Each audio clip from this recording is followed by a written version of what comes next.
cast your ballot and go back. I'm sure very soon our producers will allow us to see some of the footage of a accreditation and voting that is ongoing now in Bayelsa.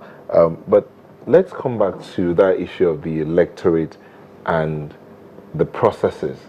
He was talking about education to the electorate, about what they're supposed to do during the time of the election. Is it just the electorate that needs to be educated, or even the politicians need to be educated as well? Well, politicians should be also educated, because I normally tell people,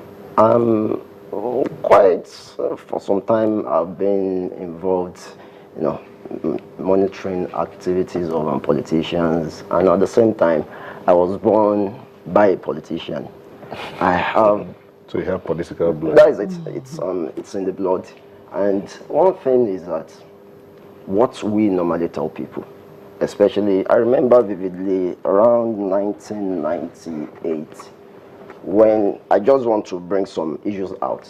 In 1998, when my father contested under the platform of one of the parties in Nigeria from your state, we were campaigning, a contested senatorial election in Oyo Central Senatorial District.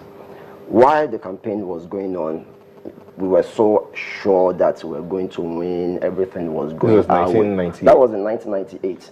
Everything was going our way, there was no problem. In the whole of the senatorial district, we have like 11 local governments. We won. In the next day, the following day, that was on Sunday, we had heard that we had won like 8 of the 11 local governments. We're so sure that we're going to win the election. But from just 2 local governments, result just trickled in, and that was how everything was unfolded. And some people now came. That is why I'm really going. Some people now came, they now say, oh, we must go on the streets, we must unleash violence, this and that. My dad just told them that since I won't bring my children out, I'll never be in forefront of electoral violence. For that reason, I'll never advise anybody to go out in my name to perpetrate any crime.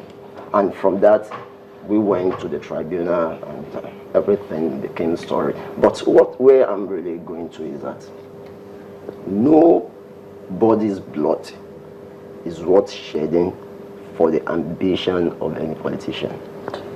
It's very important that we prevail on our politicians, especially the 2 leading candidates in Bayelsa State. Okay, now let's go back to INEC's preparation. What do you think about it for this rerun in Bayelsa State, and what do you expect? I think so far INEC? from reports, INEC has been doing very well. They have deployed, materials, and of course they have been able to establish the various units where elections are going to take place. They have been able to identify the local government area elections are going to take place, and of course from what Sean said, materials have arrived at the various places, so it's now for them to actually, commence the exercise. I think so far they have done well, and of course they have actually, changed some personnel, maybe due to petitions and complaints, from various quarters, and of course they now deployed their national officer, 3 national officers to supervise the election. I think that INEC has done fantastically well, and I'm quite pleased with them, so far. Well, in the area of security, from what the IG has said, it's quite good enough. He has also deployed, conventional policemen, of course, added to what they have on ground, the gunboats and the speedboats. We saw some pictures, a lot of people on water, just trying to, exercise their rights to. So I just pray that everything ends peacefully so that Bayelsa, can have its peace at the end of the day. That is my major concern now. So far for me, INEC has done very well. I mean, everybody said materials have arrived early since Wednesday. So that is quite commendable for me. All right. And Ibrahim, INEC's preparations. maybe I have a kind of different take from what my dear brother has said. There's one thing I have a kind of feelings on the activities of INEC. Bayelsa State has 8 local governments with less than 700,000 eligible voters. I see no reason why the election should have been declared inconclusive in the first instance.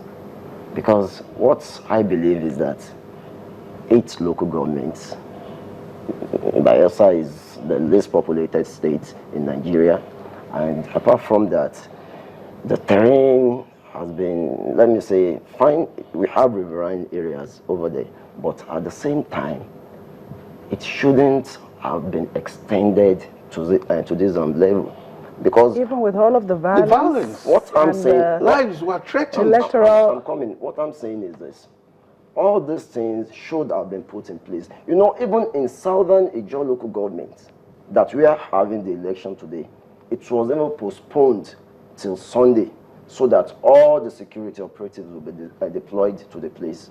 I think you remember that, because election in southern Ijaw local government was on Sunday, not on Saturday, like the other 7 local governments.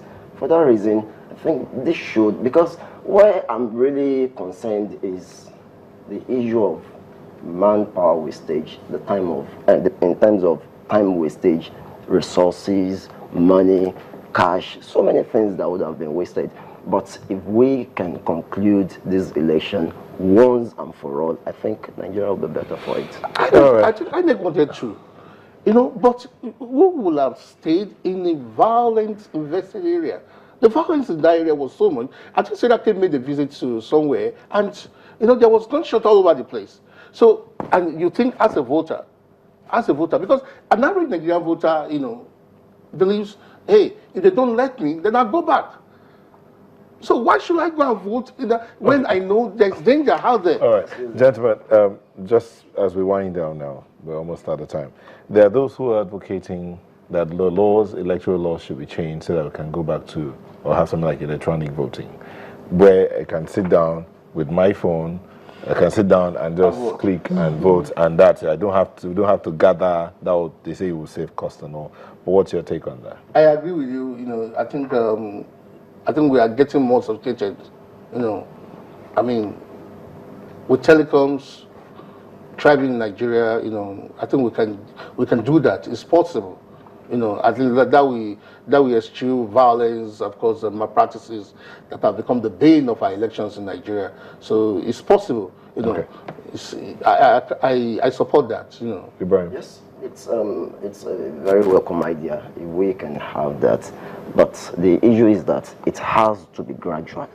You know, before what we had was temporary voter card. Now we're having permanent voter card. And what we are also having now is this thing. What do they normally? Card readers. Card readers. We are having that, and it's an improvement that we are having now. So what I will say is that yes, it's a welcome idea, and electronic voting, it will save our time.